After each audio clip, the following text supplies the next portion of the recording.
existence of complex biological machines raises an obvious question.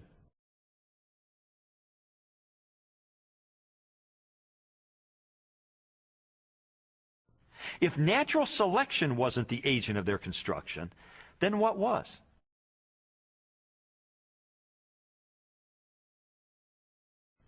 The centerpiece of my investigation was an interview with philosopher of science, Dr. Stephen Meyer.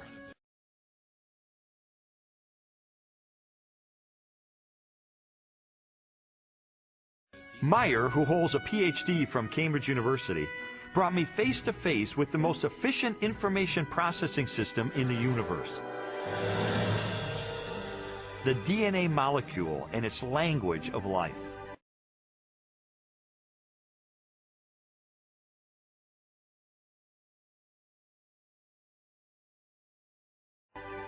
The discovery of the information-bearing properties of DNA and RNA is a fundamental challenge to all materialistic theories of the origin of life.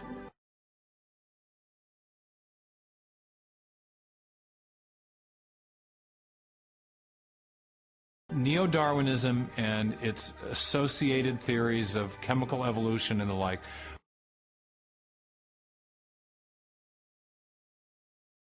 will not be able to survive the biology of the information age, the biology of the 21st century.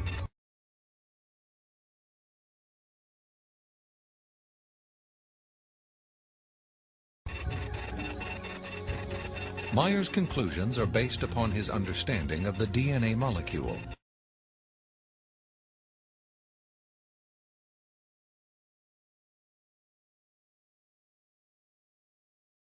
And the genetic instructions that are locked within the nucleus of living cells. In 1953, when Watson and Crick elucidated the structure of the DNA molecule, they discovered that DNA was a carrier of genetic information in the form of a 4-character digital code.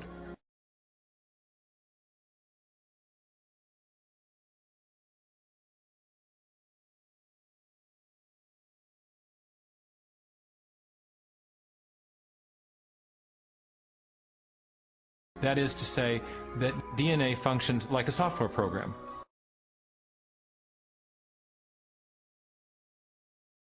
Only more complex than anyone has ever created or devised. For a biological system to run and operate, it needs genetic information to build the proteins and protein machines that cause the cells to maintain their function.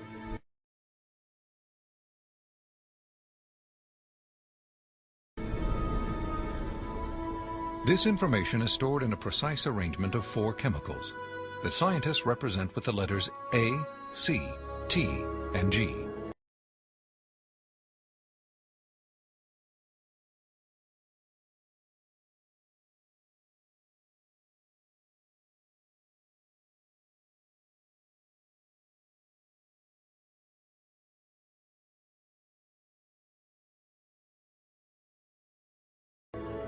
Sequences of these chemicals provide the instructions necessary to assemble complex protein molecules that in turn help form structures as diverse as eyes, legs, wings, and hearts.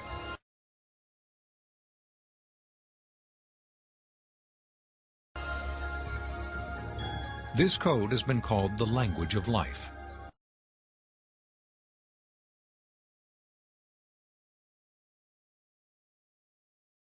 And it is the most densely packed and elaborately detailed assembly of information in the known universe.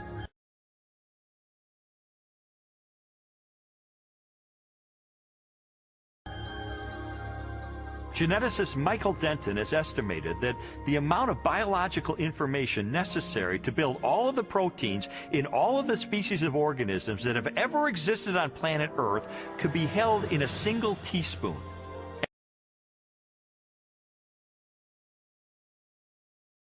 And we'd still have room left over for all of the information contained in every book ever written.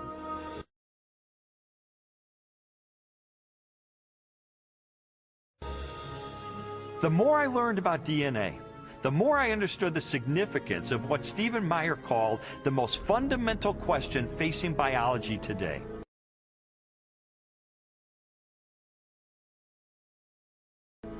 Where did the information in DNA come from? How did it arise in the first place?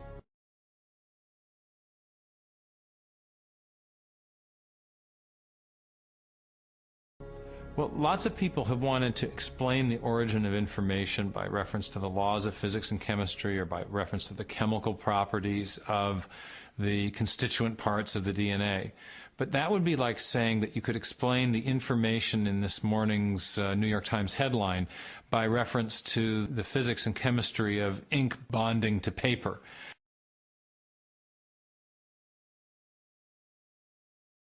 There is a chemical explanation as to why the ink sticks to the paper, but that does not explain the way the ink got arranged to convey a message that could be understood by speakers of the English language. Information requires a material medium, but it transcends the material medium.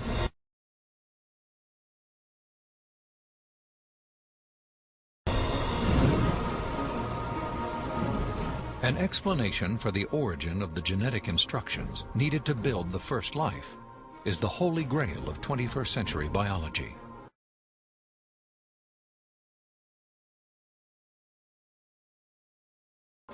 Theories proposing that this information arose through natural selection acting upon non-living molecules, or the self-organizing power of chemicals in a primordial soup, have repeatedly failed.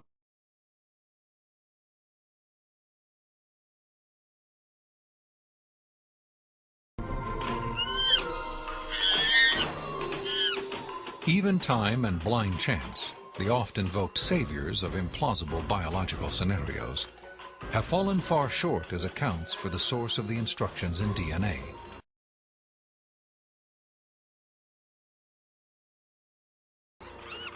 Mathematicians, for example, have calculated that a universe filled with monkeys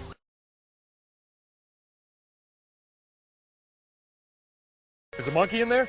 Hey. What? It's not a monkey. typing relentlessly throughout the oldest estimated age of the cosmos, would have no realistic chance of producing Shakespeare's play Hamlet.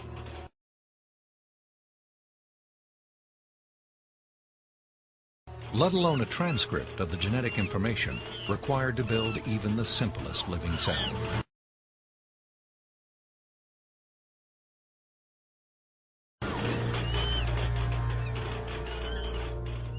Based on our uniform and repeated experience, which is the basis of all scientific reasoning about the past, there is only one known cause for the origin of information.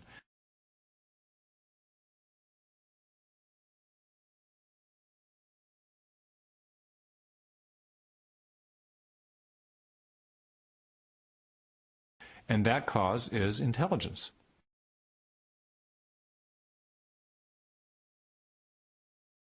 Whether we're looking at a hieroglyphic inscription, a section of text in a book, or a computer software.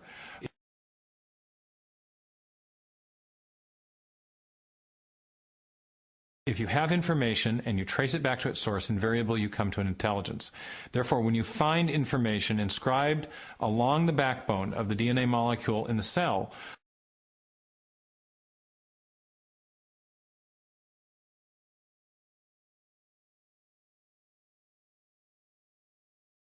the most rational inference, based on our repeated experience, is that an intelligence of some kind played a role in the origin of that information.